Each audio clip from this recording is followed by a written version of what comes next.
High বন্ধুরা, আজ আমি মটন বানাবো। তো মটনটা কিভাবে তৈরি করব সেটাই তোমাদের সঙ্গে শেয়ার করব। আমি এখানে 500 মটন নিয়েছি, আলু কেটে নিয়েছি, এভাবে বড় বড় সাইজ করে আলু কেটে নিয়েছি। এছাড়া লাগবে লবণ, হলুদ, শুকনো লঙ্কার গুঁড়ো, কাশ্মীরি লঙ্কার গুঁড়ো, তেজপাতা, জিরের গুঁড়ো, পেঁয়াজ, আদা, রসুন আর কাঁচা লঙ্কা একসঙ্গে গ্রাইন্ডিং করে নেব, টক দই, গরম মশলা গুঁড়ো। তো আমি প্রথমে আদা রসুন কাঁচা লঙ্কাটাকে গ্রাইন্ডিং করে নেব।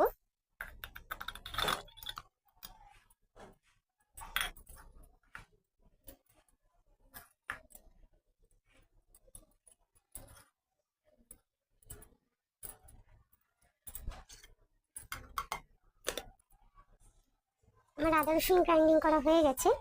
তো এই আদা রসুন কাঁচা লঙ্কা, আমি আদা রসুন কাঁচা লঙ্কাটা মাংসের মধ্যে দিয়ে দেবো।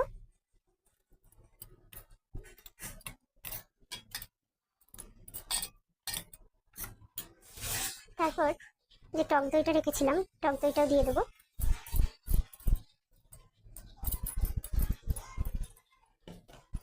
কিছু কুচনো পেঁয়াজ দিয়ে দেবো এর মধ্যে।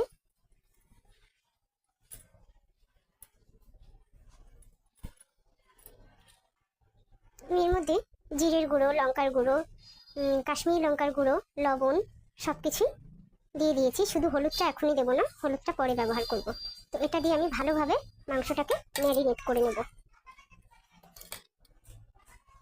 আমি মাংসটাকে ভালোভাবে ম্যারিনেট করে নিয়েছি। এবার এই মাংসটা আমি আধা ঘন্টা মতন রেস্টে রাখবো। রেস্টে রাখার পর তারপর আমি মাংসটাকে রেডি বানাবো। প্রথমে আমি আলু ভেজে নেব।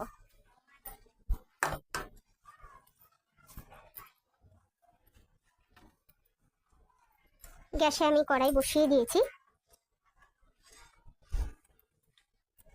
কড়াইটা গরম হলে আমি এবার সর্ষের তেলটা দিয়ে দেবো। এই সর্ষের তেলেই আমি আলু ভেজে এটার মধ্যে মাংস করে নেব। সর্ষের তেলটা গরম হলে, তেলটা গরম হয়ে গেছে দেখতেই পাচ্ছ। এবার আমি আলুগুলো ছাড়ছি।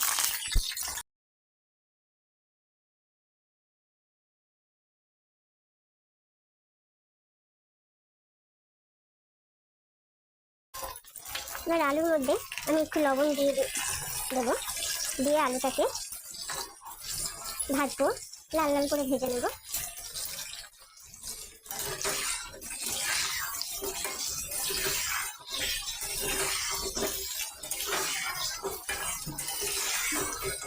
আলুর পিসগুলো আমি বড় বড় করে কেটে নিয়েছি। মাংসের আলু একটু বড় পিস না হলে ভালো লাগে না। তো এবার আমি গ্যাসটাকে মিডিয়ামে রেখে একটু চাপা দিয়ে ভাজবো এটাকে, তাহলে ভালো মতন সিদ্ধ হবে। আলুগুলো আমার লাল লাল করে ভাজা হয়ে গেছে। এবার আলুগুলোকে আমি তুলে নেব।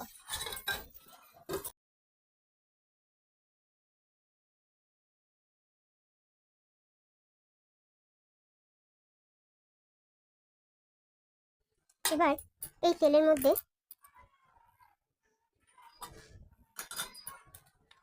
তেজপাতা আর শুকনো লঙ্কাটা দিয়ে দেবো। একটু গোটা জিরে দিয়ে দেবো। গোটা জিরেটা দিলে সুন্দর একটা গন্ধ বেরোয়। এবার আমি এর মধ্যে পেঁয়াজ দিয়ে দেবো। কিছুটা পেঁয়াজ আমি ম্যারিনেট করে নিয়েছি মাংসের সঙ্গে, আর কিছুটা পেঁয়াজ আমি তেলে দিলাম। এবার এই পেঁয়াজটাকে একটু ভেজে নেব। পেঁয়াজটা ঠিক এরকমভাবেই ভাজবো, এর থেকে বেশি কড়া করে ভাজবো না। এবার এর মধ্যে যে মাংসটা ম্যারিনেট করে রেখেছিলাম সেটা দিয়ে দেবো।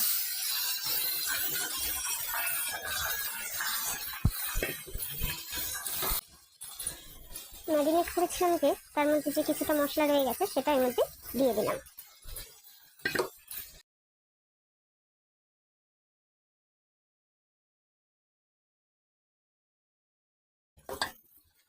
এবার আমি এই গ্যাসটাকে মিডিয়াম হিটে রেখে আমি চাপা দিয়ে দেব, যাতে ভালোভাবে মাংসটা সিদ্ধ হয়।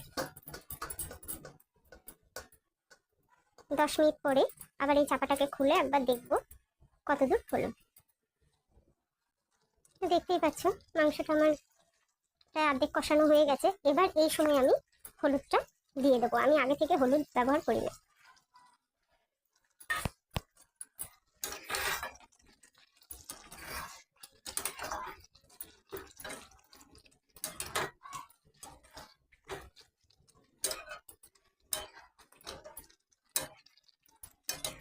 আমি 10 মিনিট পরে একবার ঢাকনাটা খুলেছিলাম, কিন্তু তখন এর মধ্যে অনেক জল ছিল। তো তারপরে আবারও 10 মিনিট মতন আমি এটাকে চাপা দিয়ে রেখেছিলাম। এখন এই পর্যায়ে এবার আমি এর সঙ্গে আলু, যে আলুটা ভেজে রেখেছিলাম সেই আলুগুলো দিয়ে দেবো।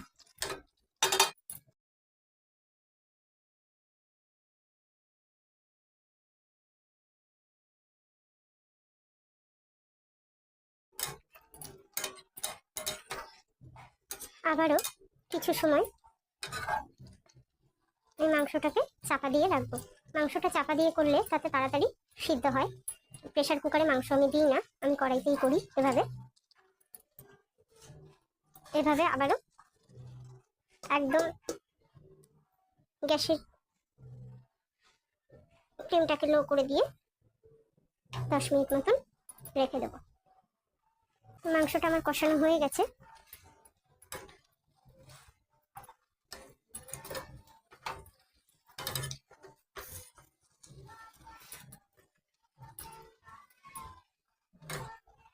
আলুগুলো সুন্দরভাবে সিদ্ধ হয়েছে। এবার আমি এর মধ্যে গরম জল দিয়ে দেবো।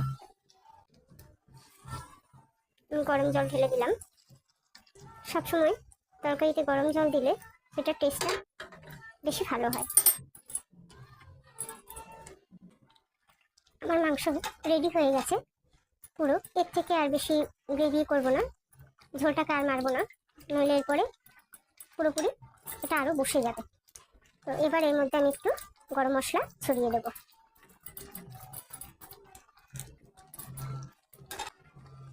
দেখতেই পাচ্ছ তোমরা, আমার আলুগুলো খুব সুন্দরভাবে সিদ্ধ হয়েছে, মাংসটাও খুব সুন্দরভাবে সিদ্ধ হয়েছে।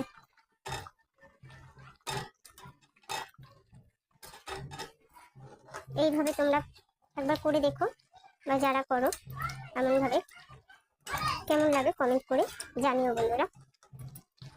তো এবার আমি গ্যাসটাকে অফ করে দিলাম। বন্ধুরা দেখো মাংসের কালারটা কত সুন্দর হয়েছে, খুব সুন্দর লাগছে। এটা খেতেও খুব সুন্দর হয়। তো গরম গরম ভাতের সঙ্গে শসা, লেবু, লঙ্কা আর এই মাংস থাকলে খুব খেতে খুবই ভালো লাগে। তো তোমরাও বাড়িতে একবার এভাবে করো, তৈরি করে দেখো কেমন লাগে। তো আমাকে কমেন্ট করে জানিও। লাইক করো, কমেন্ট করো, শেয়ার করো, সাবস্ক্রাইব করো। ধন্যবাদ।